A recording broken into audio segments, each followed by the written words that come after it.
Good afternoon. I'm working on my 60-inch hustler there.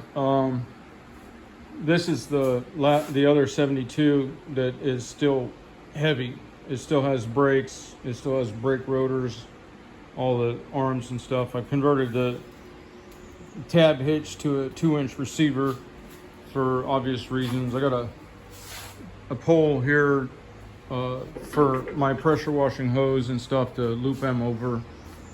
And then of course I got a tray that goes into the receiver that my pressure washer rolls onto. So this machine still is probably about as heavy as they ever came from the factory. There's a couple things I've done to lighten it, but I'm going to just leave it stock. Anyway, I'm working on the 60-inch. I'm rewiring it, and basically the way it's going to be is everything is, including the battery, is going to be inside the panel here. And so I moved my PTO up to here, and my the momentary start button and the throttle obviously is right there. Then the battery is mounted right there. It's the lithium. But so the components that I still got to find real estate for is the starter solenoid, and it's going to go right there. And reason being is there's a hole right above. And then if I'd have a starter button push switch failure, then I can reach with a bar through that window carefully and touch these contacts simultaneously to trip 12 volts out to the starter, just as a precautionary, because usually my solenoid is mounted, somewhere else. In fact, I was mounting them up here where it was easy to, sorry about the video jumping around. I'll try to work on that. And then, so then, obviously, all my wires will be a lot shorter. And so that once the solenoid's there, what did I just drop?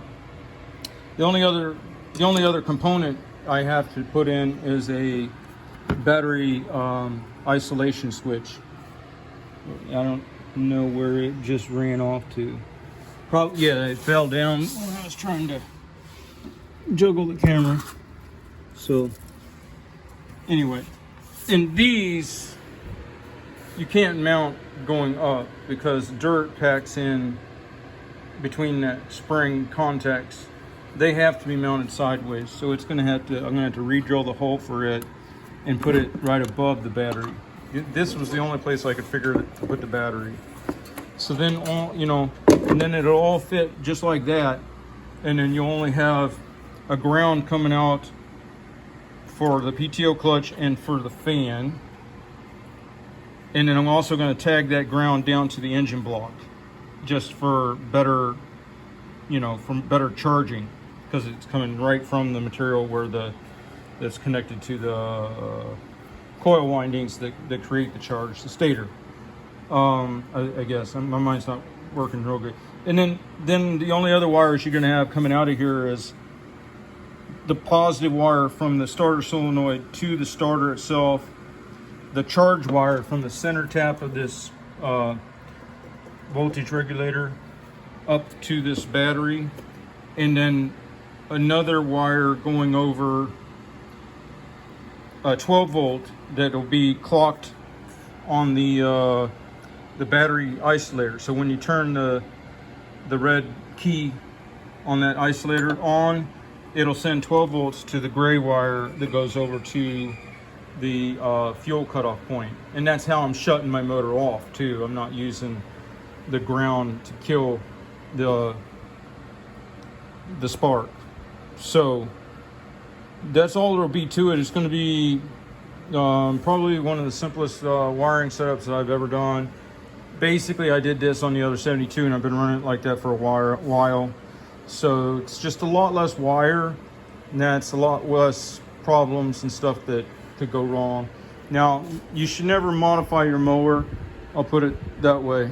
You only, this is just something I'm doing. That don't mean anybody else should do it. Okay, so what I wanted to talk about was pollen and allergies. They're really bad right now because because we haven't had rain. We're here in the South, in Florida. We haven't had rain for a long time. It sprinkled just a little bit today, almost rain, but that's kind of all we've been getting.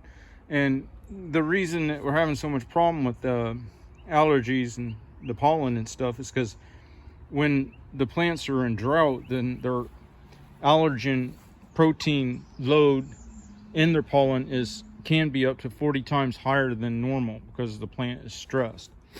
So if you're mowing and you're fanning that up into the air, obviously, then you're going to have problems. Now, see, I haven't mowed this and I don't even know how long. So this is in better shape than most of the lawns around, even though it looks terrible and weedy and all that. Most of the lawns around are just sand. The guys keep burning them down to get a cut and keep customers and whatever, for whatever reason. But so when they're spinning them blades on that super droughted ground, this is on regular lawns that are not irrigated and stuff, then they're fanning all those allergens up into the air. But there's also the allergens in the soil that they're getting into the air, because when their machine turns and stuff, then it loosens the soil, and then those allergens are getting into the air. Now, the way that I'm preventing that somewhat on my lawns is, I'm running the 26-inch tall tires at 3 psi. So when 2 tires are high on high spots, they just mush out and let you continue to have traction on the lower one that has less downforce because of the uneven terrain, and you still have enough traction there where it doesn't loosen the soil, and then when you run the blades over that area, then of course it wouldn't fan up the allergens as much. So that helps. And then also I try to stay smooth and steady on my lines and my passes, and never stop any one place too long, because I don't want to dry it out more and sit there and fan the dirt up into the air, So, and then another thing is, on your turns, on some of my videos before, you could see the sidewalls on these tires wrinkle like a drag slick. So what's happening is, when I do a turn, the machine is actually turning long before the tread surface of the tire turns, probably 30 degrees, that this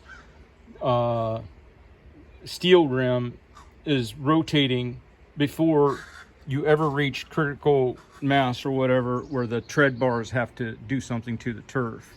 And what happens is, but you might think, well, we want to turn more than 30 degrees, so you're going to end up tearing anyway. Not really, because what happens is, when you get used to doing the turns, you get it takes probably maybe 6 inches of forward movement, and then the tread surface comes back into alignment with the steel rim.